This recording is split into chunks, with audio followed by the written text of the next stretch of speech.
Mina ngiyindoda ilemale kakhulu. Emzumbe akunamuntu ogadile kwasala umzumbe ufile. Yobona amakhosikazi ekushili ngoba wena sowubakhele enye option yokuthi bakushiye. Kukhona ama-decisions that come back to bite you. Ngathatha i-decision wrong ngokuthi ngibuyelane nomseleko. And ama-consequences akhona, they affect umndeni wonke. I know I've given my all until I lost myself in the process. When it rains, it pours. Besisakhona nesidingo sokuthi umuntu wesi-5 usalusa umthatha. Ngizokwenza njani if vele abasakwamukeli? Anything past 2 years, we are stretching it. Yabona le attitude leyoza nayo izosidileya. Okubangela inkinga agoduke mefuna ukugoduka. Abangazi mina ngingasancenga. Mehambile uhambile. Mehlela uhleli.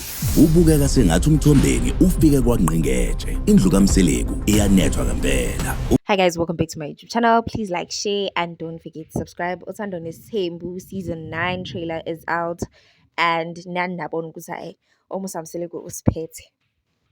Cha, almost Mseleku usiphethe. He'll be back on our screens, but this time everything seems like a mess. The way nje almost angancengi kakhona manje seems like labafazi laba sebahlelele isibongo sakaMseleku. Umakhumalo was seen crying. Umakhumalo, guys, can no longer bear what Umusa Mseleku is doing to her. Umakhwela yena usiso kwisikhathi sidajwa noMusa, and yena angeke ahlukane noMusa ngenxa yama consequences. Usineke guys sekazingena lapha athi ufuna ukuhamba akahambi. Usine yazi uyangidina yazi. Usine unesidina nje. Angazi why anganaki ingane yakhe neindaba zakhe eke nje indaba zasemzumbe. And then Umusa continues to tell us ukuthi eMzumbe there's no longer no one. And ufila ngathi eMzumbe seyizophela. I think his uncles were advising him ukuthi eMzumbe ukuze iwe, it's because of you. Umusa, guys, already created a family, but he still wants more. I don't understand ukuthi ufuna more. It's like he's never satisfied ngabafazi bakhe. He's never satisfied, and he enjoys ukulokapisa abahetha. That's the only thing I can say.